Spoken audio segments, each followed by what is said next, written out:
بسم اللہ الرحمن الرحیم۔ السلام علیکم اسٹوڈنٹس، آپ کو باکمالی اردو چینل پر خوش آمدید۔ اسٹوڈنٹس، ہم 10ویں جماعت کی اردو کی نئی ماڈل درسی کتاب میں سے پڑھائی کر رہے ہیں اور اس سلسلے کا ہم نے کل سے سبق نمبر 8 سر سید کا بچپن شروع کیا ہے، جس کے مضمون نگار یا لکھنے والے یا جس کے مصنف کہہ لیں مولانا الطاف حسین حالی ہیں۔ تو کل ہم نے پڑھنے سے پہلے پوچھیں میں دیے گئے سوالات کے جوابات پڑھے تھے، مرکزی خیال دیکھا تھا اور سوانح عمری کیا ہوتی ہے، سوانح کی تعریف جو ہے وہ بھی دیکھی تھی، اور آج میں آپ کو بقیہ پڑھائی کرواتی ہوں۔ جی تو اسٹوڈنٹس، یہ رہا سبق نمبر 8 جو کہ ایک مضمون ہے، اور کس قسم کا مضمون ہے؟ شخصی مضمون یا پھر اس کو سوانحی مضمون کہیں گے، اور یہ جو ہے الطاف حسین حالی نے لکھا ہے۔ ان کی کتاب ہے حیات جاوید، جو کہ ایک سوانح عمری ہے، اس میں سے یہ حصہ لیا گیا ہے جو ہماری درسی کتاب میں شامل کیا گیا ہے، ٹھیک ہے۔ اور جیسا کہ آپ نے سبق کا عنوان دیکھا، سر سید کا بچپن، تو سر سید احمد خان کو آپ لوگ سب جانتے ہی ہیں، ان کے حوالے سے بہت سارا پہلے سے ہی نالج آپ رکھتے ہوں گے، بہت ساری معلومات پہلے سے ہی آپ کے پاس ہوں گی۔ اور اس سبق میں مولانا الطاف حسین حالی نے سر سید کے بچپن کے بارے میں ہمیں کچھ باتیں بتائی ہیں، اور اس کا یہ اوپر پہلا جو پیراگراف تھا، یہ ایک تعارفی یا تمہیدی پیراگراف کہا جا سکتا ہے، یہ بھی دیا ہوا تھا۔ اور پڑھنے سے پہلے پوچھے کہ سوالات کے جوابات ہم پڑھ چکے ہیں، اور ساتھ ہی پہلے میں آپ کو یہ بتانا چاہوں گی کہ کیونکہ کچھ ایسی شخصیات ہوتی ہیں جو اپنے نمایاں کارناموں کی وجہ سے ہماری نظر میں آ جاتی ہیں، یا ہم ان کو ان کے کارناموں کی وجہ سے ان کے نام کو اور ان کی شخصیت کو جو ہے وہ جانتے اور پہچانتے ہیں۔ تو اس سبق میں جانی پہچانی بہت ہی اہم شخصیت سر سید احمد خان کے بارے میں بات کی گئی ہے، اور یہ بتایا گیا ہے کہ بہت سارے لوگوں کو ہم ان کے کارناموں کی وجہ سے جان پہچان تو لیتے ہیں، لیکن ہمیں ان کے بچپن کے بارے میں اتنا معلوم نہیں ہوتا ہے۔ ہمیں یہ پتہ ہونا چاہیے کہ یہ جو جانی پہچانی ایک بہت اہم شخصیت ہے، یہ جو بڑے بڑے کارنامے جنہوں نے انجام دیے ہیں، اور یہ جو ہمارے ہیرو ہیں، ان کی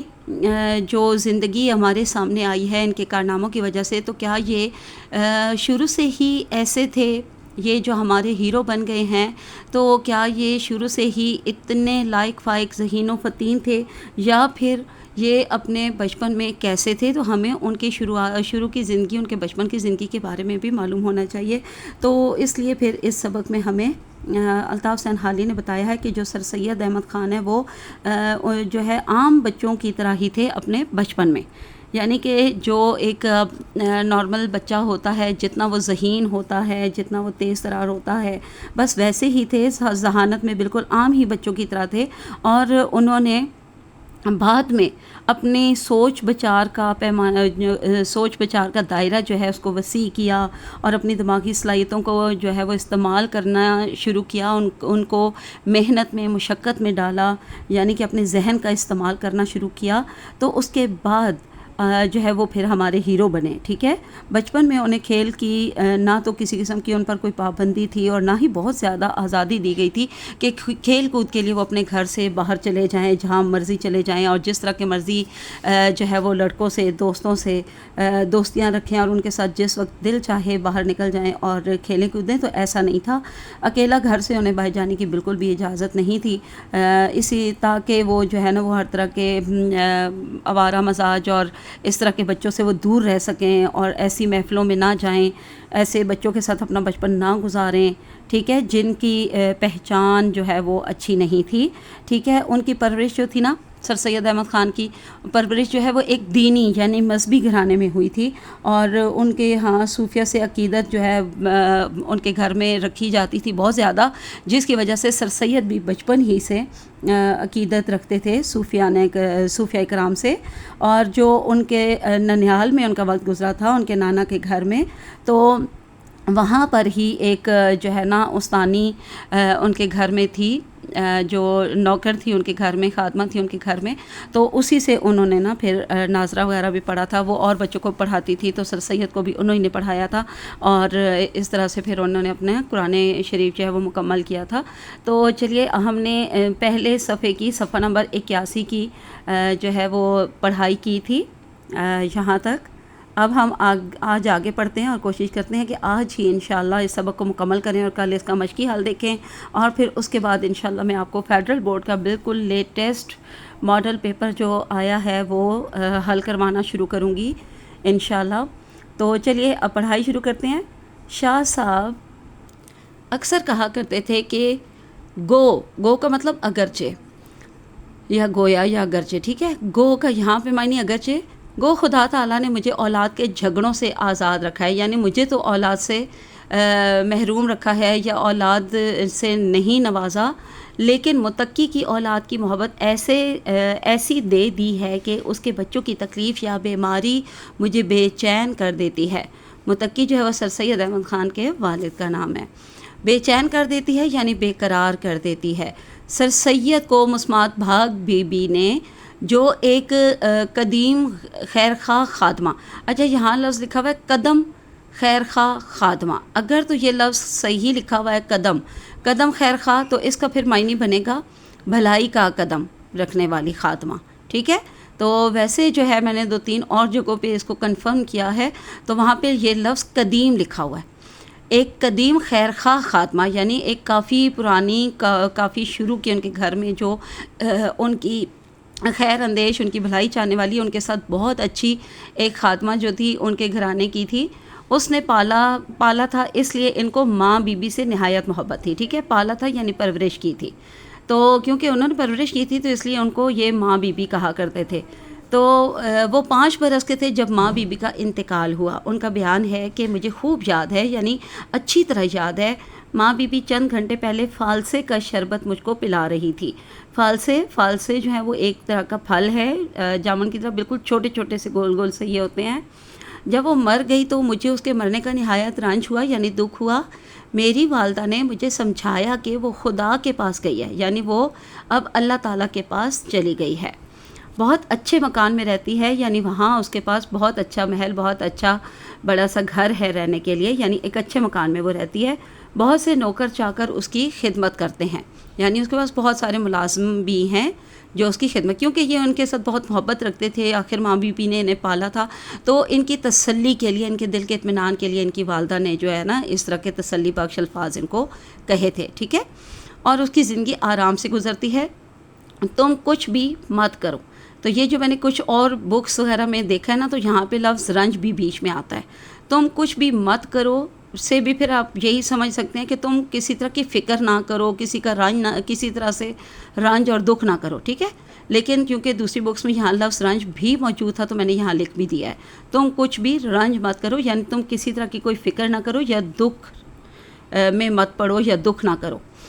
ہم کو ان کے کہنے سے پورا یقین تھا کہ فی الواقع ایسا ہی ہے، یعنی میں اپنی والدہ کی بات پر پورا یقین رکھتا تھا کہ فی الواقع یعنی دراصل یا حقیقت میں کہ ایسا ہی ہوگا، جیسے میری والدہ کہہ رہی ہے نا، تو حقیقت میں یقیناً ایسا ہی ہوگا۔ مدت تک ہر جمعرات کو اس کی فاتحہ ہوا کرتی تھی، یعنی ہر جمعرات کے دن ان کے لیے قرآن خوانی کروائی جاتی تھی اور ان کے لیے دعا کی جاتی تھی، باقاعدہ قرآن خوانی ہو نہ ہو، لیکن ہر جمعرات ان کے لیے خاص طور پر فاتحہ پڑھی جاتی تھی، یعنی دعائیں کی جاتی تھی ان کی مغفرت کی، اور کسی محتاج کو یعنی ضرورت مند کو کھانا دیا جاتا تھا۔ مجھے یقین تھا کہ یہ سب کھانا ماں بی بی کے پاس پہنچ جاتا ہے۔ اس نے مرتے وقت کہا تھا کہ میرا تمام زیور، یعنی کہ جو گہنے وغیرہ تھے، ان کے زیورات وغیرہ تھے، سید کا ہے، یعنی سر سید کے نام انہوں نے کیا، اگرچہ میری والدہ اس کو خیرات میں دینا چاہتی تھیں، خیرات میں یعنی کہ بھیک میں، یا پھر یہ کہنا چاہیے کہ اللہ کی راہ میں۔ ایک دن انہوں نے مجھ سے پوچھا کہ اگر تم کہو تو یہ گہنا کا معنی ہوتا ہے زیور، ماں بی بی کے پاس بھیج دوں؟ میں نے کہا ہاں بھیج دو۔ والدہ نے وہ سب گہنے یعنی وہ تمام زیورات مختلف طرح سے یعنی مختلف طریقوں سے خیرات میں دے دیے، یعنی اللہ کی راہ میں محتاجوں کو، ضرورت مندوں کو دے دیے، غریبوں میں بانٹ دیے۔ بچپن میں سر سید پر نہ تو ایسی قید تھی، یعنی نہ ایسی پابندی تھی کہ کھیلنے کودنے کی بالکل پابندی ہو، یعنی بندش ہو، قید ہو، اور نہ ایسی آزادی تھی، یعنی نہ ہی ایسے انہیں کھلا چھوڑ دیا گیا تھا یا آزاد چھوڑ دیا گیا تھا کہ جہاں چاہیں اور جن کے ساتھ چاہیں کھیلتے کودتے پھریں۔ ان کی بڑی خوش نصیبی یہ تھی کہ خود ان کے ماموں، ان کی خالہ اور دیگر نزدیکی رشتہ داروں کے 14-15 لڑکے ان کے ہم عمر تھے، یعنی انہی کی عمر کے تھے۔ عمر میں ان کے برابر تھے، جو آپس میں کھیلنے کودنے کے لیے کافی تھے۔ اس لیے ان کو نوکروں کے بچوں اور اشرافوں کے آوارہ لڑکوں سے ملنے جلنے اور ان کے ساتھ کھیلنے کا کبھی موقع نہیں ملا۔ یعنی کہ جو ان سے جو ہے وہ زیادہ ان کے گھر جو نوکر چاکر تھے، جو خدمتگار تھے، جو ملازم تھے، نہ ان کے بچوں کے ساتھ وہ زیادہ جو ہے کھیلے کودے، نہ انہیں موقع ملا، اور نہ ہی اشرافوں، اشراف کیا ہوتا ہے؟ شریف کی جمع، ٹھیک ہے، شریف کی جمع اشراف، تو اشرافوں کا معنی کیا ہوا؟ شریف لوگ، معزز لوگ، بڑے گھرانے کے لوگ۔ تو نہ ہی جو ہے وہ اپنے سے کم تر اور نہ ہی اپنے سے برتر لوگوں کے بچوں کے ساتھ ان کو زیادہ کھیلنے کا موقع ملا، اور نہ ان کے ساتھ ملاقات رہی زیادہ۔ ان کے بزرگوں نے یہ اجازت دے رکھی تھی کہ جس کھیل کو تمہارا جی چاہے، یعنی تمہارا دل چاہے، شوق سے کھیلو، مگر کسی کھیل کو چھپا کر مت کھیلو۔ اس لیے سب لڑکے جو کھیل کھیلتے تھے اپنے بڑوں کے سامنے کھیلتے تھے، ان کے کھیلوں میں کوئی بات ایسی نہ ہوتی تھی جو اپنے بزرگوں کے سامنے نہ کر سکیں۔ خواجہ فرید کی حویلی، جس میں وہ اور ان کے ہم عمر لڑکے رہتے تھے، اس کا چوک اور اس کی چھتیں ہر قسم کی بھاگ دوڑ کے کھیلوں کے لیے کافی تھی۔ اس کا چوک یعنی اس کی دیواریں یا جو مینارے بنے ہوتے ہیں، اور اس کی چھتیں، بڑی بڑی جو چھتیں تھیں، وہ ہی ان کو اپنے کھیلوں کے لیے، بھاگ دوڑ کے کھیلوں کے لیے کافی تھی۔ ابتدا میں یعنی شروع میں وہ اکثر گیند بلا، گیڑیا جو ہے وہ بھی ایک طرح کا کھیل ہوتا ہے، ٹھیک ہے، ایک کھیل کا نام ہے، آنکھ مچولی، چیل چلو وغیرہ کھیلتے تھے۔ اگرچہ گیڑیاں کھیلنے کا اشراف معیوب جانتے تھے یعنی برا جانتے تھے، خراب کھیل سمجھا جاتا تھا، برا کھیل سمجھا جاتا تھا، مگر ان کے بزرگوں نے اجازت دے رکھی تھی کہ اس میں سب بھائی مل کر گیڑیاں کبڈی ہی کھیلو تو کچھ مذائقہ نہیں، کوئی حرج نہیں، کوئی نقصان نہیں۔ ان کا بیان تھا کہ باوجود اس قدر آزادی کے بچپن میں مجھے تنہا باہر جانے کی اجازت نہ تھی، یعنی ہر طرح کی آزادی ہونے کے باوجود ان کو ان کے بچپن میں، ان کی چھوٹی عمر میں کبھی بھی تنہا یعنی اکیلا باہر نہ جانے دیا گیا تھا۔ جب میری والدہ نے اپنے رہنے کی جدا حویلی بنائی، جدا یعنی الگ، اور وہاں آ رہی، تو باوجود یہ کہ اس حویلی میں اور نانا صاحب کی حویلی میں صرف ایک سڑک درمیان میں تھی، جب کبھی میں ان کی حویلی میں جاتا تو ایک آدمی میرے ساتھ جاتا، یعنی کہ کبھی اکیلا نہیں جانے دیا گیا تھا، حالانکہ اتنا کم فاصلہ تھا صرف درمیان میں، یعنی ان کا جو نیا اپنا گھر تھا، اپنی حویلی تھی، اس میں اور ان کے نانا کی حویلی کے درمیان میں صرف ایک سڑک تھی، سمجھ لیں کہ صرف ایک گلی کا فاصلہ ہونا، بہت کم فاصلہ ہونا، لیکن اس کے باوجود ایک آدمی، یعنی کہ وہ ان کے باڈی گارڈ کے طور پر ان کے ساتھ جاتا تھا، ان کی حفاظت کے لیے ان کے ساتھ بھیجا جاتا تھا۔ اس لیے بچپن میں مجھے گھر سے باہر جانے اور عام صحبتوں میں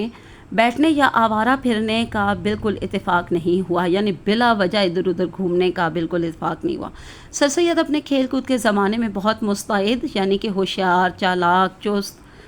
اور تیز ترار، کسی قدر شوخ بھی تھے، اپنے ساتھیوں کے ساتھ اکثر شوخی کیا کرتے، یعنی شرارت کیا کرتے۔ سر سید کہتے تھے کہ ایک بار میں شطرنج کھیلنے میں ایک اپنے رشتہ دار بھائی سے لڑ پڑا، یعنی جھگڑ پڑا، میرے مکے سے اس کے ہاتھ کی انگلی اتر گئی، یعنی کہ انگلی کی ہڈی اپنی جگہ سے ہٹ گئی، یا انگلی کی ہڈی میں موچ آ گئی کہہ سکتے ہیں، یا ہڈی اپنی جگہ سے ہٹ گئی، اور کئی دن بعد اچھی ہوئی، ہمیشہ یوں ہی لڑائی بڑھائی، مار کٹائی ہوتی تھی، مگر آخر کو سب ایک ہو جاتے تھے۔ یعنی بے شک ہم جتنا بھی آپس میں ایک دوسرے کے ساتھ لڑ جھگڑ لیتے، جھگڑے کرتے، پھر بھی ہم بعد میں آخر میں متحد ہو جاتے تھے، یعنی راضی ہو جاتے تھے، ایک دوسرے کے ساتھ ہو جاتے تھے، اکٹھے ہو جاتے تھے۔ سر سید لکھتے ہیں کہ میرا نانا صبح کا کھانا اندر زنانے میں کھاتے تھے، زنانے میں یعنی گھر کے اندر عورتوں کے لیے جو ایک حصہ مخصوص کیا جاتا ہے نا، اس کو کہا جاتا ہے زنانہ حصہ، جہاں صرف خواتین ہوتی ہیں۔ ایک چوڑا چکلا دسترخوان بچھتا تھا، چوڑا چکلا دسترخوان یعنی ایک بہت بڑا دسترخوان بچھتا تھا، بیٹے بیٹیاں، پوتے پوتیاں، نواسے نواسیاں اور بیٹوں کی بیویاں سب ان کے ساتھ کھانا کھاتے تھے۔ بچوں کے آگے خالی رکابیاں ہوتی تھیں، رکابیاں یعنی تھالیاں، پلیٹیں۔ نانا صاحب ہر ایک سے پوچھتے تھے کہ کون سی چیز کھاؤ گے، جو کچھ وہ بتاتا وہی چیز چمچے میں لے کر اپنے ہاتھ سے اس کی رکابی یعنی اس کی پلیٹ میں یا اس کی تھالی میں ڈال دیتے۔ تمام بچے بہت ادب اور صفائی سے ان کے ساتھ کھانا کھاتے تھے۔ سب کو خیال رہتا تھا کہ کوئی چیز گرنے نہ پائے، یعنی دسترخوان پر ہاتھ سے کوئی چیز چھوٹ کر گر نہ جائے، ہاتھ کھانے میں زیادہ نہ بھریں، یعنی سالن یا کھانا جو بھی وہ کھا رہے ہیں نا، ان کے ہاتھوں پہ زیادہ نہ لگے، ٹھیک ہے، یعنی ان کے ہاتھ جو ہے وہ سالن سے زیادہ نہ لتھڑ جائیں، اور نوالا چبھانے کی یعنی کہ اس کو چبا چبا کر توڑ توڑ کر کھانے کی آواز منہ سے نہ نکلے، یعنی کہ کھانا کھاتے ہوئے کسی قسم کی بھی کوئی آواز منہ سے نہ آئے۔ رات کو کھانا وہ باہر دیوان خانے میں کھاتے تھے، یعنی باہر ایک کھلا کمرہ ہوتا ہے اس میں، یا جس کو عام طور پر مہمان خانہ کہا جاتا ہے۔ میری والدہ اور میری چھوٹی خالہ کھانا کھلانے آتی تھی، ہم سب لڑکے ان کے سامنے بیٹھتے تھے، ہم کو بڑی مشکل پڑتی تھی، یعنی ہم بہت اس وقت مشکل محسوس کرتے تھے۔ کسی کے پاؤں کا دھبا یعنی داغ سفید چاندنی پر لگ جاتا تھا تو نہایت ناراض ہوتے تھے، یعنی جو کھانا کھانے کے لیے جو دسترخوان بچھتا تھا، بڑی بڑی سفید چاندنیاں، سفید چادریں جو بچھائی جاتی تھیں، ان کے اوپر انہیں یہ ہوتا تھا کہ ہم صاف ستھرے پاؤں کے ساتھ بیٹھیں، یہ نہ ہمارے پاؤں سے باہر کا کوئی کیچڑ، کوئی داغ دھبا جو ہے وہ ان سفید چادروں پر لگ جائے، تو بہت ناراض ہوتے تھے۔ روشنائی یعنی سیاہی وغیرہ کا دھبا یعنی داغ کسی کے کپڑے پر ہوتا تھا تو اس سے بھی ناخوش ہوتے، یعنی بہت ناراض ہوتے تھے۔ شام کو چراغ جلنے کے بعد ان کے پوتے اور نواسے جو مکتب میں پڑھتے تھے، یعنی مدرسے میں پڑھتے تھے، اسکول میں پڑھتے تھے، اور جن میں سے ایک میں بھی تھا، ان کو سبق سنانے جاتے تھے۔ جس کو سبق اچھا یاد ہوتا اس کو کسی قسم کی عمدہ مٹھائی ملتی، عمدہ یعنی کہ بہت اعلیٰ قسم کی، بہترین قسم کی، اور جس کو یاد نہیں ہوتا اس کو کچھ نہ دیتے تھے اور گھرک دیتے یعنی ڈانٹ دیتے۔ یہ لفظ کسی جگہ پہ گھرک ہے اور کسی جگہ پہ گھڑک بھی ہے، ٹھیک ہے، تو دونوں کا ایک ہی معنی ہوتا ہے، ڈانٹ دیتے۔ گرمی اور برسات کے موسم میں اب بھی دلی کے اکثر باشندے یعنی رہائشی، رہنے والے، بسنے والے، ٹھیک ہے، تو رہائشی اس کا معنی لکھ لیجیے گا، مجھے یہاں لکھنا یاد نہیں رہا۔ سپہر کو جمنا پر جا کر پانی کی سیر کرتے ہیں، جمنا دریا کا نام ہے، ٹھیک ہے، ہندوستان میں، بھارت میں جو موجود ہے، اور تیرنے والے تیرتے ہیں، مگر 50 برس پہلے، برس یعنی سال پہلے وہاں تیرنے والوں کے بہت دلچسپ جلسے ہوتے تھے۔ تو میں نے جو دوسری 2-3 اور بک سے پڑھا ہے تو وہاں کے آگے اشراف بھی لکھا ہوا ہے، وہاں اشراف تیرنے والوں کے بہت دلچسپ جلسے ہوتے تھے، یعنی بیٹھک ہوتی تھی، محفل ہوتی تھی۔ سر سید کہتے تھے کہ میں نے بڑے بھائی سے، اپنے والد سے تیرنا سیکھا تھا، یعنی دونوں سے، ٹھیک ہے، بڑے بھائی سے بھی اور والد سے بھی تیرنا سیکھا تھا۔ ایک زمانہ تو وہ تھا کہ ایک طرف دلی کے مشہور تیراک مولوی علیم اللہ کا غول ہوتا تھا، یعنی اس وقت سب سے مشہور یہ تیراک ہوتے تھے مولوی علیم اللہ صاحب، اور ان کا غول یعنی گروہ، ان کے ساتھ جو اور بہت سارے لوگ ہوتے تھے ان کو کہا گیا ہے، اور دوسری طرف ہمارے والد کے ساتھ 100-125 شاگردوں کا گروہ ہوتا تھا۔ یہ سب ایک ساتھ دریا میں کودتے تھے، یعنی چھلانگ لگاتے تھے، اور سارا گروہ تیرتا جاتا تھا۔ جب ہم دونوں بھائی تیرنا سیکھتے تھے اس زمانے میں بھی 30-40 آدمی والد کے ساتھ ہوتے تھے۔ زینت المساجد کے پاس نواب احمد بخش خاں کے باغ میں کے نیچے جمنا بہتی تھی، وہاں سے تیرنا شروع ہوتا تھا۔ مغرب کے وقت سب تیراک زینت المساجد میں جمع ہو جاتے تھے اور مغرب کی نماز جماعت سے پڑھ کر اپنے اپنے گھر چلے آتے تھے۔ میں ان جلسوں میں، یعنی ان بیٹھکوں میں، ان محفلوں میں اکثر شریک ہوتا تھا۔ تیر اندازی کی صحبتیں بھی سر سید کے ماموں نواب زین العابدین خاں کے مکان پر ہوتی تھیں۔ وہ کہتے تھے کہ مجھے اپنے ماموں اور والد کے شوق کا وہ زمانہ جب کہ نہایت دھوم دھام سے تیر اندازی ہوتی تھی، دھوم دھام سے یعنی بڑی شان و شوکت سے، بڑے ہی جوش و خروش سے، ٹھیک ہے، یاد نہیں، مگر جب دوبارہ تیر اندازی کا چرچا ہوا، چرچا یعنی شہرت ہوئی، مشہوری یا شہرت، کوئی بھی معنی آپ لکھ سکتے ہیں، وہ بخوبی یاد ہے، یعنی وہ مجھے بہت اچھی طرح یاد ہے۔ اس زمانے میں دریا پر جانا موقوف ہو گیا تھا، یعنی ختم کر دیا گیا تھا، ترک کر دیا گیا تھا، کوئی سا بھی ایک معنی آپ لکھ سکتے ہیں۔ ظہر کی نماز کے بعد تیر اندازی شروع ہوتی تھی۔ نواب فتح اللہ بیگ خان،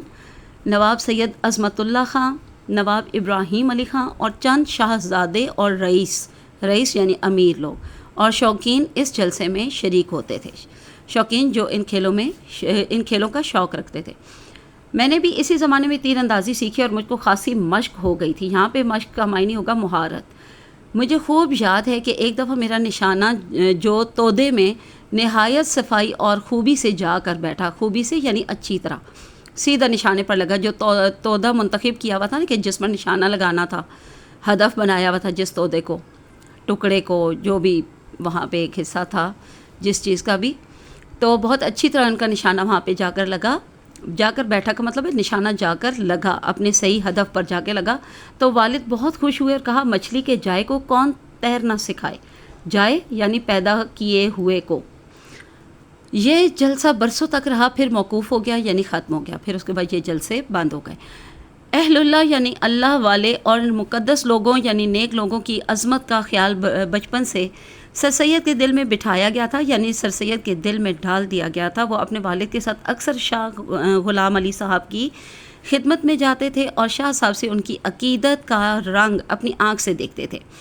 وہ کہتے تھے کہ مرزا صاحب کے عرس میں شاہ صاحب 1 روپیہ ان کے مزار پر چڑھایا کرتے تھے اور اس روپے کا حق میرے والد کے سوا یعنی میرے والد کے علاوہ اور کسی کا نہ تھا، یعنی انہی کے والد کو وہ دیا جاتا تھا۔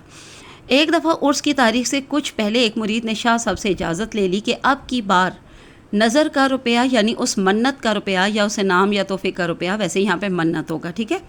مجھے عنایت ہو یعنی مجھے عطا ہو یا مجھے دیا جائے۔ میرے والد کو بھی خبر ہو گئی۔ جب شاہ صاحب نے روپیہ چڑھانے کا ارادہ کیا تو والد نے عرض کی کہ حضرت، میرے اور میری اولاد کے جیتے جی یعنی زندہ رہتے ہوئے آپ نظر کا روپیہ لینے کی اوروں کو اجازت دیتے ہیں؟ شاہ صاحب نے فرمایا، نہیں، تمہارے سوا کوئی نہیں لے سکتا۔ میں اس وقت صغیر سن تھا۔ صغیر سن کا معنی نوعمر یا کم سن۔ جب شاہ صاحب نے روپیہ چڑھایا، والد نے مجھے کہا، جاؤ روپیہ اٹھا لو۔ میں نے آگے بڑھ کر روپیہ اٹھا لیا۔ سر سید کہتے تھے کہ مجھ کو اپنی بسم اللہ کی تقریب بخوبی یاد ہے، یعنی بڑی اچھی طرح سے یاد ہے۔ سپہر کا وقت تھا اور آدمی کثرت سے جمع تھے، یعنی بہت بڑی تعداد میں آدمی یعنی بہت سارے لوگ آئے ہوئے تھے۔ خصوصاً حضرت شاہ غلام علی صاحب بھی تشریف رکھتے تھے۔ مجھ کو لا کر حضرت کے سامنے بٹھا دیا تھا۔ میں اس مجمع کو یعنی اس بھیڑ کو دیکھ کر ہکا بکا سا ہو گیا، یعنی گمسم سا ہو گیا، حیران پریشان ہو گیا۔ میرے سامنے تختی رکھی گئی اور غالباً شاہ صاحب ہی نے فرمایا کہ پڑھو بسم اللہ الرحمن الرحیم۔ میں کچھ نہ بولا اور حضرت صاحب کی طرف دیکھتا رہا۔ انہوں نے اٹھا کر مجھے اپنی گود میں بٹھا لیا، یعنی اپنی جھولی میں بٹھا لیا اور فرمایا کہ ہمارے پاس بیٹھ کر پڑھیں گے، اور اول بسم اللہ پڑھ کر اقرا کی اول آیتیں یعنی شروع کی آیتیں ما لم یا لم تک پڑھیں۔ میں بھی ان کے ساتھ ساتھ پڑھتا گیا۔ سر سید کہتے تھے کہ شاہ صاحب اپنی خانقاہ یعنی اپنے مزار سے، اپنے مرکز سے کبھی نہیں اٹھتے تھے اور کسی کے ہاں نہیں جاتے تھے، الا ماشاء اللہ صرف میرے والد پر جو غایت درجہ کی شفقت تھی، اس لیے کبھی کبھی ہمارے گھر قدم رنجہ فرماتے تھے۔ غایت درجہ یعنی بہت زیادہ، شفقت تھی یعنی محبت تھی، انسیت تھی، خلوص تھا۔ ہمارے گھر قدم رنجہ فرماتے، قدم رنجہ فرمانا یعنی تشریف لانا، تو وہ صرف ہماری گھر تشریف لایا کرتے تھے۔ بسم اللہ ہونے کے بعد سر سید نے قرآن مجید پڑھنا شروع کیا۔